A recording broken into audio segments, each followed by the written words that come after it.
नमस्कार आदाब, मैं हूं राव अकरम और आप देख रहे हैं मेरा हिंदी यूट्यूब चैनल। साथियों, वीडियो शुरू करने से पहले आप लोगों से मेरी गुजारिश है यार, हर वीडियो में मैं यही बात बोलता हूं, चल आज नहीं बोलूंगा। अगर आपको वीडियो अच्छी लगती है तो आपकी मर्जी, अगर नहीं अच्छी लगती है तो ना करें। तो चलिए आज हम इस वीडियो के अंदर जानकारी करते हैं कि ग्रामीण कारीगर के लिए भूमि का पट्टा हो सकता है। अक्सर कर बहुत से लोगों की कॉल आती है कि अकरम भाई, हमें ग्राम समाज के अंदर भूमि के पट्टे की आवश्यकता है, चाहे वह कृषि का पट्टा हो चाहे वह आबादी का पट्टा हो।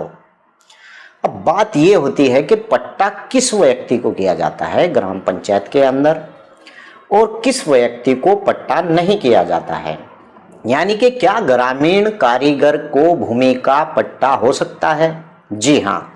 तो चलिए विस्तार से वीडियो शुरू करते हैं। और अगर इस वीडियो की संबंध में आप लोगों को मुझसे कोई राब्ता या राय लेनी है तो डिस्क्रिप्शन में मेरा मोबाइल नंबर है, आप वहां जाकर मुझे कॉल भी कर सकते हैं।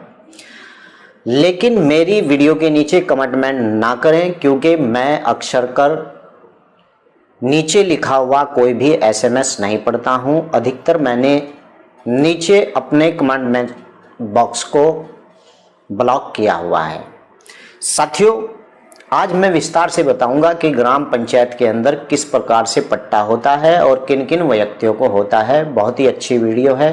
जिन लोगों को इसकी बाबत जानकारी नहीं है वो भी इसकी बाबत जानकारी आज पा लेंगे। तो चलिए वीडियो शुरू करते हैं। भैया, इस वीडियो को वही व्यक्ति देखे जिस व्यक्ति को भूमि के बारे में कुछ सीखना है। वो व्यक्ति इस वीडियो को ना देखे जिसे भूमि के बारे में ना तो ज्ञान है और ना ही वह समझना चाहता है। मेरी उस व्यक्ति से हाथ जोड़कर रिक्वेस्ट है कि वह इस वीडियो को स्किप कर दे और कहीं और जाकर फिल्मी गाने भी देख सकता है, क्योंकि मेरी वीडियो से उन्हीं लोगों को लाभ होता है जो व्यक्ति भूमि से संबंधित जानकारी प्राप्त करना चाहते हैं। और मैं उन्हीं लोगों के लिए जानकारी देता हूं जिन व्यक्तियों को भूमि के बारे में समझदारी है और भूमि की जानकारी करनी है। तो चलिए बात करते हैं कि ग्रामीण कारीगर के लिए भूमि का पट्टा हो सकता है। यानी कि ग्रामीण कारीगर का तात्पर्य एक उस व्यक्ति से है जिसके पास कोई भूमि नहीं है और साथियों, जिसकी जीविका का मुख्य साधन परंपरागत औजार उपकरण अन्य वस्तुओं का सामान निर्माण यानी कि करना होता है और उसकी मरम्मत कृषि और संबंधित परियोजनों के लिए उपयोग में आते हों। और कारीगर के अंतर्गत कोई बढ़ाई, लोहार और उसके बाद कुम्हार, लोहार, रजतकार, स्वर्णकार और नाई, धोबी, मोजी या कोई अन्य व्यक्ति हो तो सामान्यतः अपनी जीविका कोई शिल्प या उसके परिश्रम से अपने परिवार का पालन पोषण करता हो। इस प्रकार का व्यक्ति ग्राम पंचायत के अंदर कारीगर माना जाता है। यानी कि वह ऐसा व्यक्ति होना चाहिए जो कृषि के उपकरण बनाता हो या फिर गांव के अंदर किसी निर्माण की मरम्मत करता हो।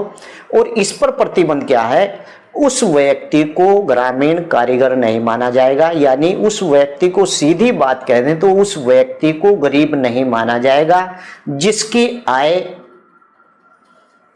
एक साल के अंदर 2.5 लाख से ज्यादा है। ऐसे व्यक्ति को ग्रामीण कारीगर नहीं माना जाएगा। ऐसा व्यक्ति उस प्रस्ताव के अंदर भाग नहीं ले सकता, क्योंकि संपन्न व्यक्ति के लिए ग्राम पंचायत पट्टा नहीं करती है। ऐसे व्यक्तियों के लिए पट्टा करती है जो लोग भूमिहीन होते हैं और जो लोग गरीबी रेखा से नीचे आते हैं। लेकिन कहीं कहीं पर ऐसा भी होता है कि आपके गांव के अंदर कोई इस प्रकार का गरीब व्यक्ति नहीं है तो गांव के आसपास जो भी गरीब व्यक्ति होता है उसे भी पट्टा उस गांव के अंदर दे दिया जाता है। और जिस व्यक्ति को आबादी स्थल आवंटित किया जाए, यानी कि अगर किसी व्यक्ति को आबादी का स्थल आवंटित किया जाता है तो वह व्यक्ति 3 वर्ष के अंदर उस पर या तो कच्चा या फिर पक्का मकान बनाएगा और उसमें निवास करेगा। यानी कि यदि वह ऐसा नहीं करता है तो उसका अधिकार उस भूमि से समाप्त हो जाएगा। मान लीजिए कि भू प्रबंधक समिति के द्वारा आपको कोई पट्टा किया गया है और उस भूमि के ऊपर वह ना तो कच्चा और ना ही पक्का मकान बनाता है और 3 वर्ष के अंदर उस भूमि को उपयोग में नहीं लाता है, तो अगर उस व्यक्ति को आबादी स्थल के अंदर पट्टा दिया गया है तो उस भूमि के पट्टे पर उसका कोई अधिकार नहीं रहेगा। और साथियों, वह भूमि किसी व्यक्ति को पुनः आवंटित की जाएगी, यानी कि उससे वह भूमि लेकर किसी और व्यक्ति को आवंटित की जाएगी और इस दशा में मकान निर्माण का पूर्वोक्त समाविधि लागू नहीं होगी। और साथियों, इस प्रकार से उस व्यक्ति के नाम से हटकर वह आबादी का पट्टा दूसरे व्यक्ति को दे दिया जाएगा। आवंटन की तिथि से 10 वर्ष की अवधि तक भूमि स्थल जिस पर मकान बनाया गया है का अंतराल नहीं किया जा सकता है और यदि ऐसा होता है तो अंतरण शून्य माना जाएगा, यानी कि उसका जो समय है 10 वर्ष की अवधि है और भूमि स्थल जिस पर मकान बनाया गया है इसका अंतराल इसके अंदर नहीं होना चाहिए। और मान लीजिए कि आपको पट्टा हो गया और 10 साल हो गया आपको, और पट्टा होने के बाद आबादी का आपने उसके ऊपर मकान नहीं बनाया, तो ऐसी भूमि का जो आवंटन होगा वह भी शून्य माना जाएगा। और अगर किंतु उसके आवंटन की अगर मृत्यु 10 वर्ष के पूर्व हो जाती है, मान लीजिए कि अगर उसका जो आवंटी है और उसकी मृत्यु हो जाती है 10 साल के बाद, तो उसके उत्तराधिकारी को उसे अंतरित कर सकेगा जो भूमि आबादी स्थल के लिए अलग नहीं की गई है, यानी कि उसका आवंटन इन प्रक्रियाओं के अंदर होगा, या फिर भूमिहीन खेतीहर मजदूर या फिर ग्राम समुदाय के भूमिहीन सेवक जैसे बढ़ई, लोहार, धोबी, नाई, कुम्हार आदि, इस प्रकार के व्यक्ति को उस भूमि का यानी जो आबादी स्थल है उसका आवंटन होगा।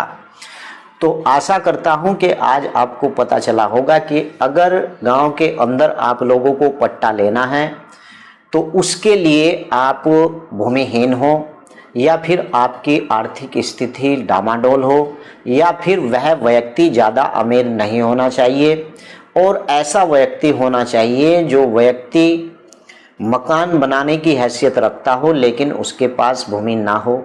भू प्रबंधक समिति को भी चाहिए कि ऐसे ही व्यक्ति जो व्यक्ति परेशान होते हैं ऐसे ही व्यक्तियों का प्रस्ताव करे। मैंने पिछली अपनी सब वीडियो के अंदर विस्तार से बता रखा है कि किस प्रकार से पट्टा भू प्रबंधक समिति करती है। एक वीडियो देखने के बाद आप मेरी सारी वीडियो देखें तो आपको पता चल जाएगा कि ग्राम पंचायत के अंदर भूमि का पट्टा कैसे लिया जाता है।